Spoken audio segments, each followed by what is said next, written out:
Hi, it's Global Politics with Jim Martin.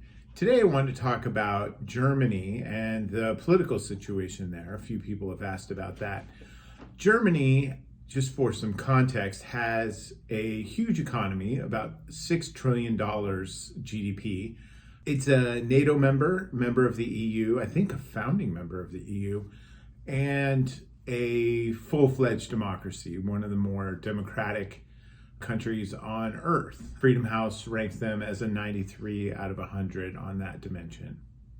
Now, when talking about the political situation as it stands, a little bit of context about coalition governance might be useful for folks that aren't familiar with that. Due to the nature of Germany's electoral system, which is in some ways similar to a lot of other European countries, they have proportional representation of a sort. It's actually sort of an interesting system as to how elections are conducted. What ends up happening is that people, in essence, vote for their favorite parties for the most part, and those are tallied up, and then the seats in the Bundestag, or the German legislature, are distributed according to the percentages of votes that folks received.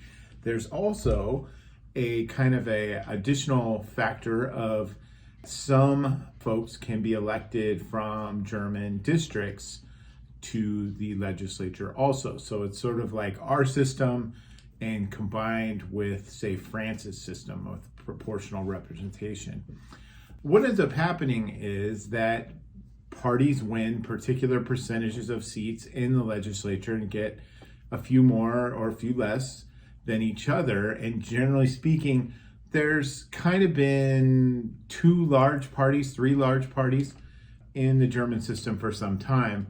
In the past, it would be that one of them would kind of win out and they would form a coalition with one other party and then have a prime minister. Well, in recent times, there's been some disruptions to that dynamic in German politics, and you have a basically sort of a up-and-coming party in the far-right AfD, or Alternative for Germany. I've talked about these folks before. They're a strange amalgamation of hard left and hard right ideas. They also have some folks running around that in their leadership that are Holocaust deniers and extremely xenophobic, anti-Semitic types, anti-Ukraine, pro-Russian, anti-immigrant, nationalistic, anti-EU sorts of folks are kind of resonate with the AfD. You also have the traditional parties, which is the SDP, Social Democratic Party, the CDU, CDSU, sort of a center-right party that has frequently ruled Germany for many, many years. Kind of an alteration with the Socialist Party. More recently, we've got a Green Party that's active and does fairly well. And then even more recently than that, we had this party called the FDP. They are more business oriented than either of the other ones, maybe sort of a libertarian bent to them in a bit. After this last election last year, the Prime Minister of Germany, Olaf Scholz, was able to form a government. So he's from the Socialist Party.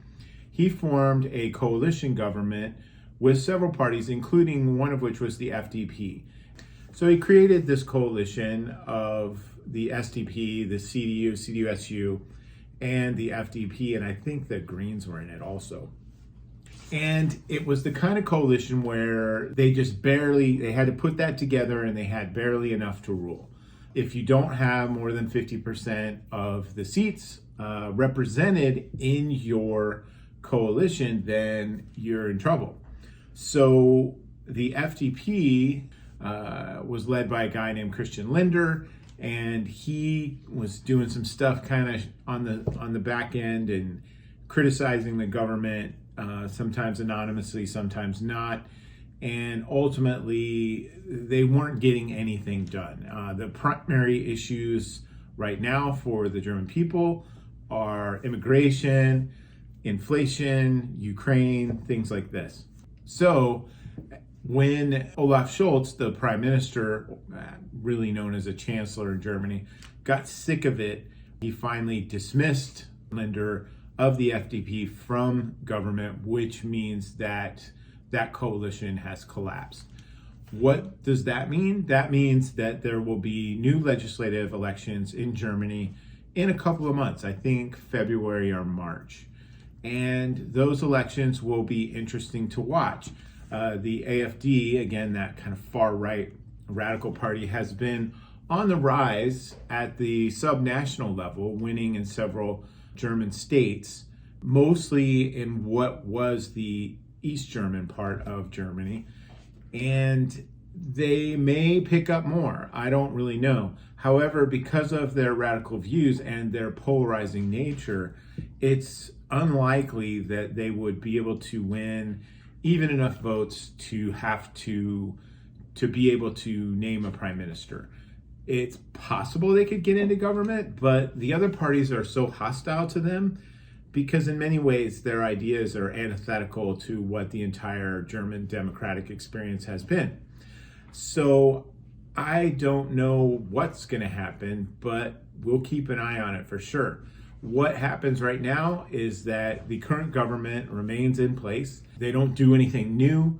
They just keep doing the things that they were doing before.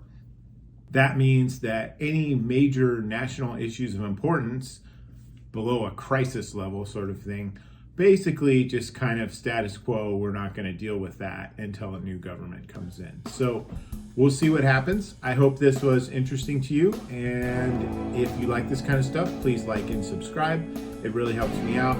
Hope you're having a great day, and we'll see you again on the next one.